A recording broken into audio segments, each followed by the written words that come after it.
Queridas amigas y amigos, hermanos todos, en este capítulo 10 de la serie La Universidad del Amor, tenemos una nueva cita con nuestro querido hermano Ramatiz, que tan sabiamente nos enseña y a la vez atesora para nuestro espíritu con la gran dádiva de su amor, alumbrando sobre estos temas a veces tan complejos para el ser humano que anda confuso y en parte desconectado de la única verdad, la gran cátedra celeste de Dios, con sus mentores salvos y sabios del amor y del progreso.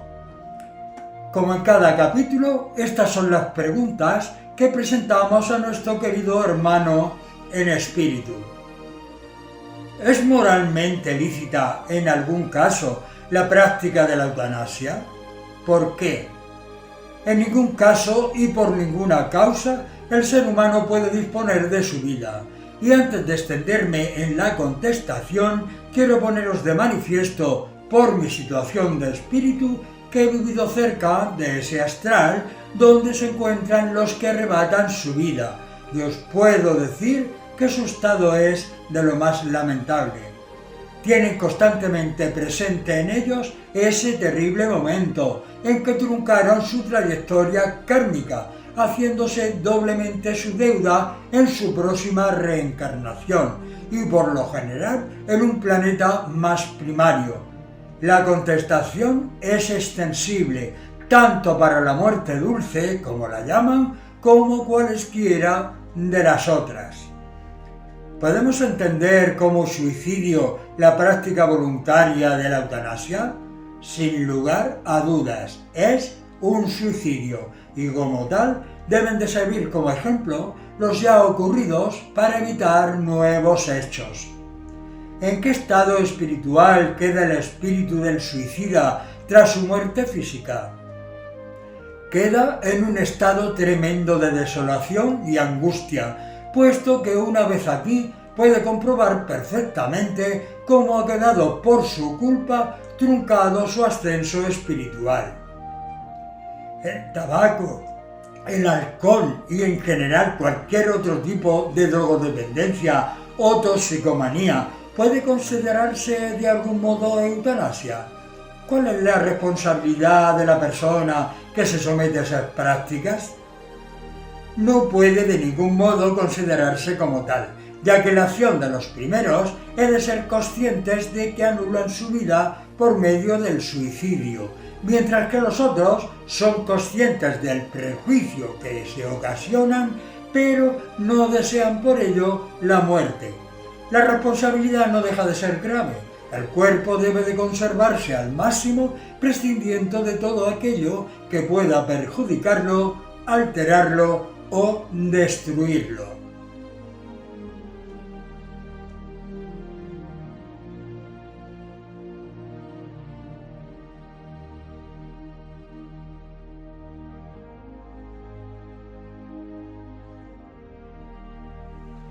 ¿No es la eutanasia una forma sutil y cruel de no aceptar a un ser en un determinado momento kármico?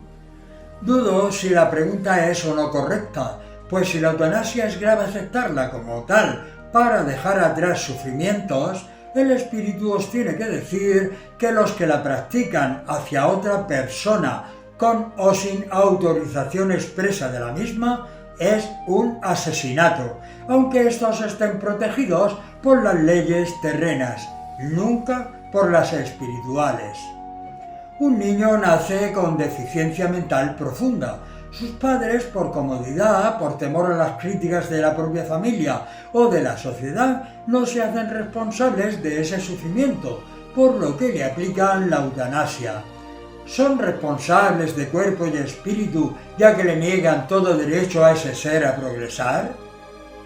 Si la mayoría de veces algunos padres pudiesen saber que el venir un hijo en esas circunstancias a su hogar implica un compromiso ya adquirido por los propios padres y el propio hijo desde el astral, el motivo o los motivos pueden ser diversos, pero de cierto implica un compromiso que ha de cumplirse en la presente vida o en vidas sucesivas, con doble carga kármica.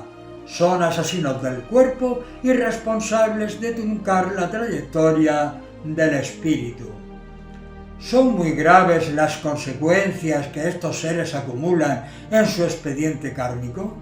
Nunca son iguales las consecuencias, pues todo depende del arrastre kármico acumulado. Nunca el espíritu podría daros una exactitud a esa pregunta.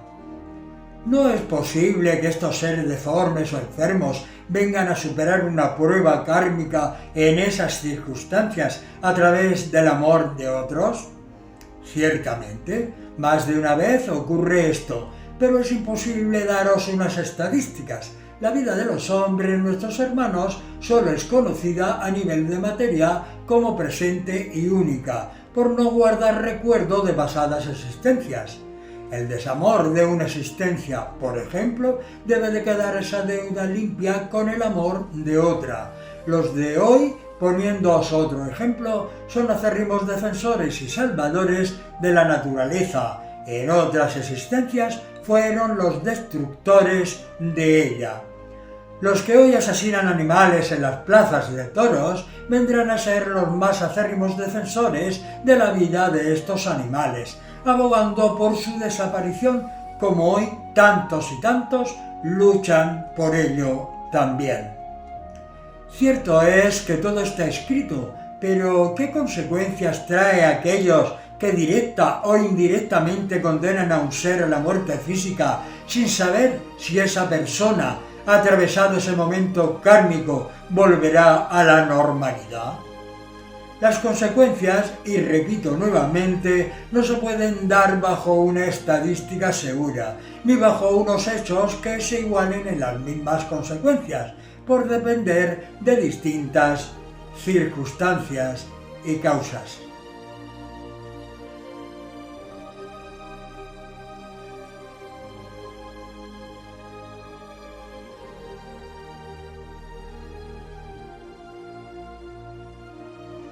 Un ser sufriente pide voluntariamente la eutanasia.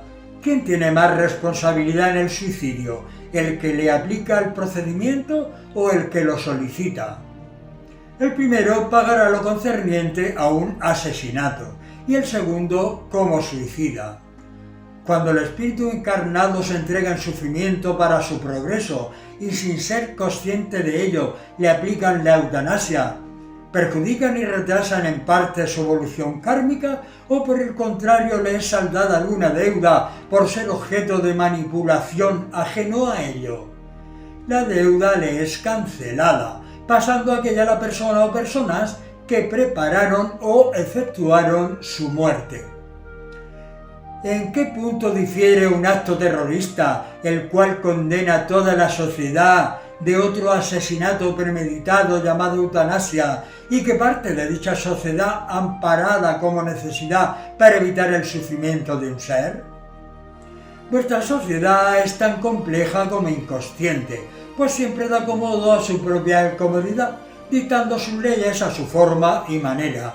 La primera pregunta es condenable, mírese por donde se mire. Cuando se arrebata una vida humana es un asesinato, y la segunda pregunta, afirmativamente, también lo es, y de igual forma debe de ser rechazada, no por un sector, sino por toda la sociedad. ¿Qué opina el espíritu respecto a las asociaciones constituidas por personas sanas o enfermas cuyo fin es la práctica de la eutanasia? Opinó naturalmente que es constituir legalmente para el mundo e ilegalmente para el espíritu una organización de asesinos. Y quítese el hombre esa absurda idea de que con su cuerpo puede hacer y deshacer a su gusto. Eso sería posible cuando él mismo fuera el creador de su misma persona. Si fuerais administradores de una hacienda ajena, tendríais que ser legales y fieles para con el dueño, ya que de no ser así, seréis castigados por la ley. ¿Cuál es el comportamiento o actitud a adoptar ante el moribundo en el que vemos el dolor y el sufrimiento ascendente? Lo que hace cualquier hermano en pleno conocimiento de la verdad espiritista: intentar dar pases magnéticos sobre el enfermo, conectar por medio de la mente con su espíritu y de una forma u otra suministrarle energía positiva. Puedo aseguraros que para esto no se requiere ningún poder especial. ¿Qué hemos de entender y comprender cuando en algún hogar existe tal caso o circunstancia? Esta pregunta no está lo suficientemente clara para su contestación, pero trataré de hacerlo. Si ese hogar y sus moradores son lo suficientemente conocidos, o sea, que se les tiene confianza por su conocimiento espiritual y se presenta esta circunstancia, debéis decirles de la ayuda que podéis aportar al enfermo mediante esos pases magnéticos y, si consienten, ayudar lo antes posible el sufrimiento del hermano o hermana enfermo. Lo que sí debéis de entender, si no aceptasen vuestra ayuda, en el caso de que así fuera, la ayuda mental la podéis hacer desde vuestro propio hogar.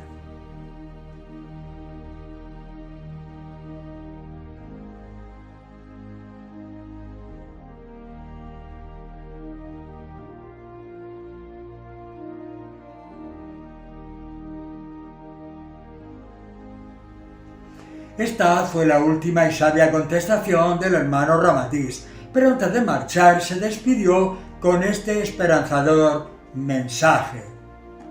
Mis amadísimos hermanos en la fraternidad del Espíritu, paz y amor.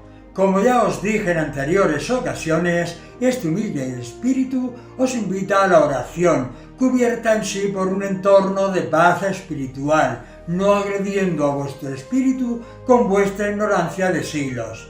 Mirad pues la delicadeza de éste y procurad aliviaros por unos cortos instantes al día del compromiso social e inútil que habéis adquirido, interrumpiendo la máxima obligación que éste tiene con el astral para su ascenso.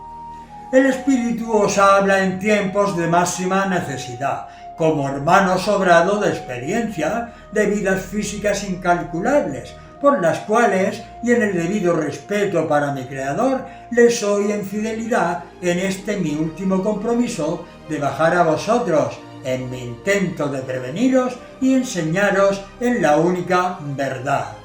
Un día más o menos lejano compartiremos el acogedor hogar del Espíritu, y entonces y sólo entonces comprenderéis que los mundos físicos sólo son creados para desandar los caminos equivocados de distintas vidas. Hoy, por tanto, es el tiempo, es la hora, y esta nuestra máxima ayuda. Y digo máxima, mis hermanos, porque como espíritu somos muy limitados en los mundos físicos. Solo la conexión sin ignorancia por vuestra parte hará realidad el hermoso diálogo y posteriormente alimentarse del caudal de sabiduría que os acercamos. Todo se asimila y se perfecciona, ante todo, con la fe. Esta no debe de ser nunca forzada o puesta de manifiesto solo en aquellos momentos que necesitáis ayuda. No es algo que se crea y se destruye por la voluntad o el estado anímico del momento. Todo, por tanto, requiere a lo que este espíritu se refiere, no a un aprendizaje, sino un sentimiento profundo, y en esto no hay una explicación posible, ya que aquel que logra avanzar en su compromiso descubre tanta grandeza. Es entonces cuando él mismo se dice: ¿cómo pude estar tan ciego? Os bendice vuestro hermano en espíritu, Ramadís.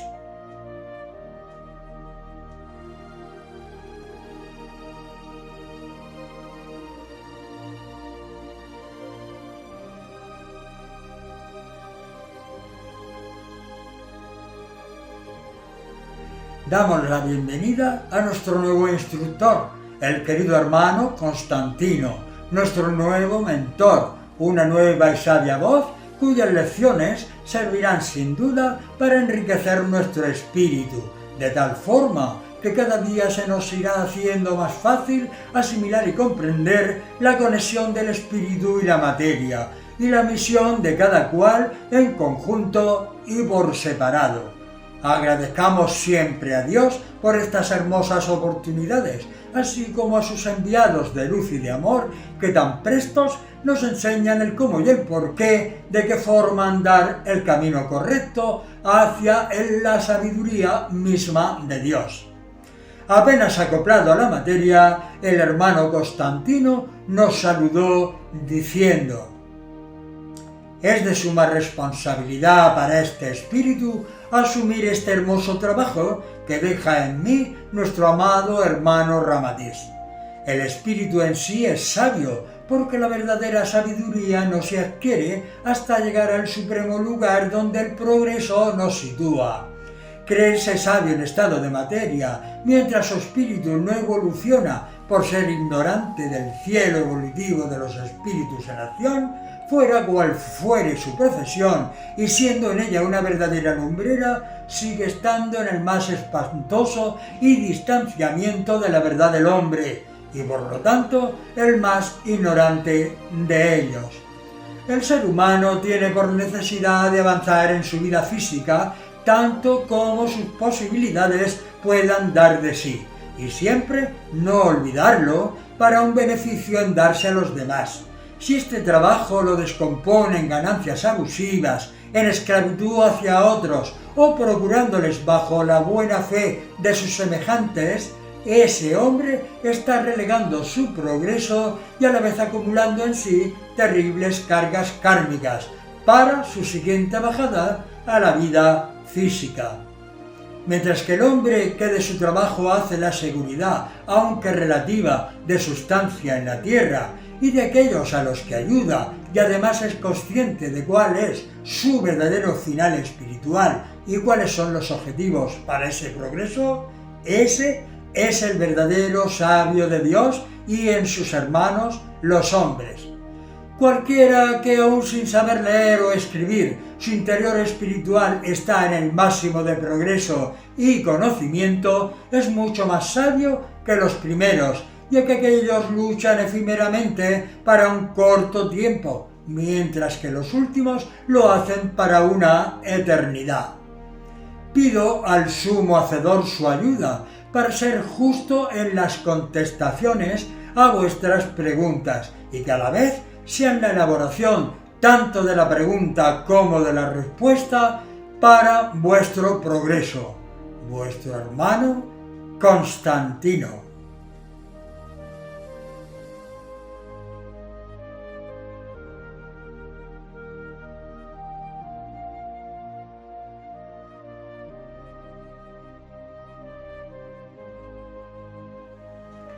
Gracias, queridísimo hermano. Estamos muy agradecidos al Padre Misericordioso porque jamás faltan sus dádivas generosas para sus hijos. Y también te agradecemos a ti el que hayas aceptado tan amorosa y generosamente a contribuir en nuestra enseñanza, que a través de las sabias respuestas a nuestras preguntas enriquecerán cada día más nuestra evolución espiritual. Esperamos ser los dignos alumnos de tan sabio maestro. Querido hermano, las preguntas que te formulamos son las siguientes. ¿Qué es el doble etérico? Aunque es la configuración misma de la materia, queda invisible ante vuestros ojos.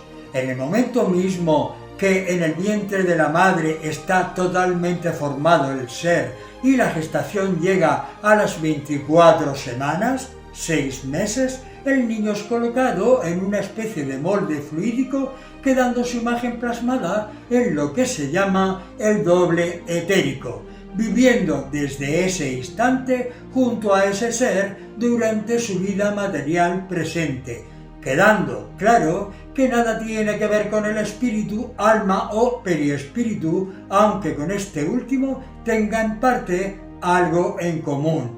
Cuando la aparición de un ser se hace ante una evidencia, no es lo que equivocadamente se dice que es el muerto el que se aparece, sino el doble etérico, de ahí su parecido con el ser que desencarnó. ¿Nos podría decir el hermano qué parte en común tiene el doble etérico con el periespíritu? Este último absorbe todo aquello que recoge la materia a través de los órganos más importantes del cuerpo, tanto nocivos como igualmente la fuerza explosiva de la salud. Pero antes pasa a través del cuerpo etérico, digamos que para no dejar sobrecargado al perispíritu. Cuando la materia está excesivamente enferma e intoxicada, ya que al desencarnar la materia, el perispíritu queda más en consonancia espiritual que el doble etérico. Hermano, muchas veces no coinciden con los libros las sabias respuestas que nos dais. ¿A qué se debe esto? Hubo un tiempo en el cual el hombre vivía en confusión, y éste afinaba con espíritus confusos, no habiendo mala intención ni por los unos ni por los otros. Hoy ya es el último y definitivo acople del espíritu al hombre, y digo el último no como final de la hermosa causa de enseñanza, sino como principio de la única verdad para el progreso. ¿Cómo puede el hombre identificarse con esa verdad y cómo creerla? Suponer un hogar con 3 hermanos y que jamás vieron un espejo.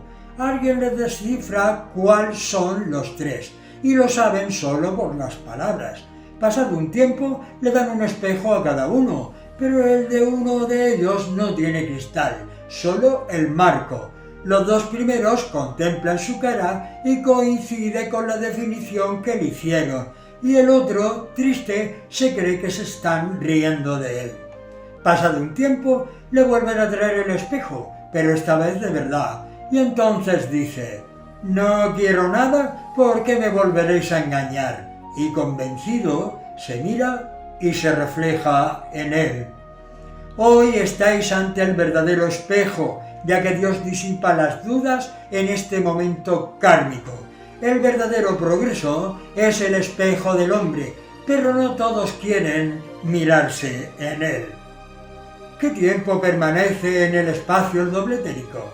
Mientras el espíritu no vuelva nuevamente a reencarnar y a modelarse en la nueva vida, éste permanece tal cual.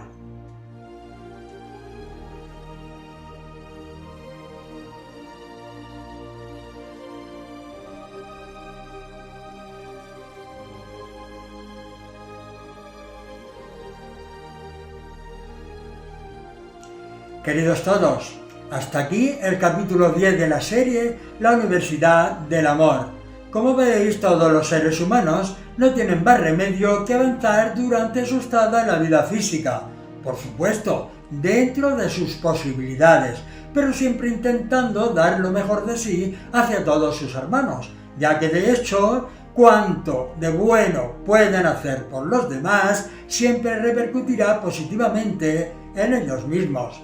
Ya habéis comprobado a lo largo de los años la gran labor de los hermanos espirituales, que no les importa dejar el paraíso para venir a enseñar y a leccionar a sus hermanos encarnados. Y como ellos mismos dicen, para que no puedan quejarse de que nadie les enseñó y por eso no saben. Triste panorama se nos presenta, pues veis la ayuda que esta no nos falta, pero hay muchísimas personas ciegas y sordas y lo triste es que no quieren dejar de serlo. Hay quienes dicen que cuanto menos sepan, mejor, porque así no adquieren responsabilidades.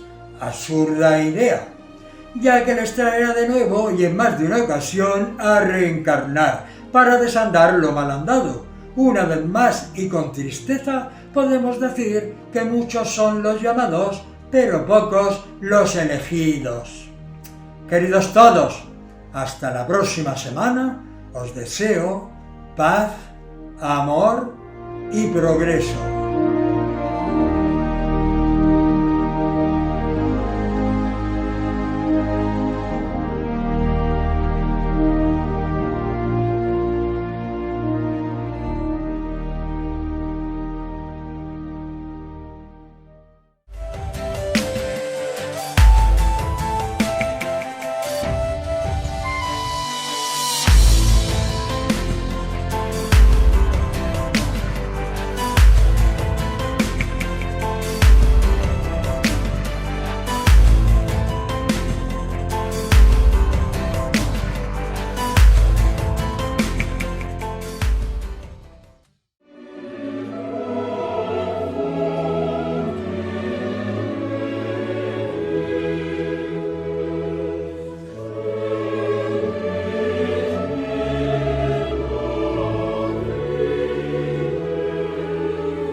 answer me.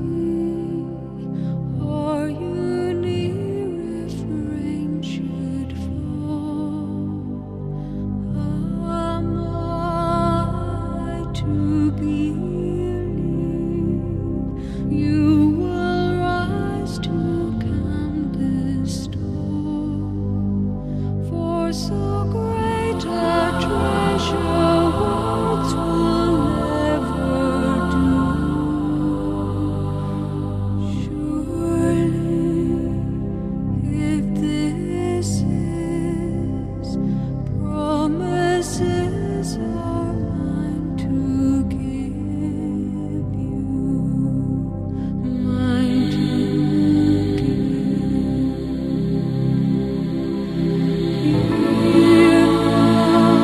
All too soon that wish that one to form and alter or tomorrow.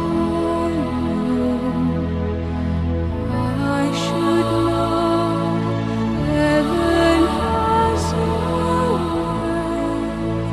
way, each one given memories to. Angeles, all could be, should you move both earth and sea. Angeles, I could feel all those dark clouds disappear.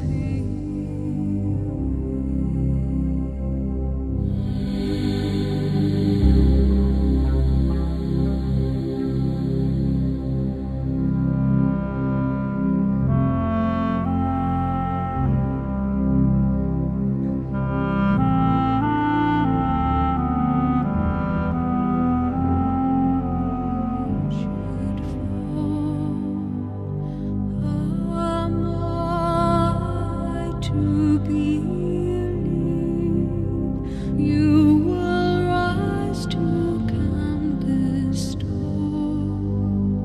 For so great a treasure words will never do. Surely, if this is, promises are mine to give you, mine to give.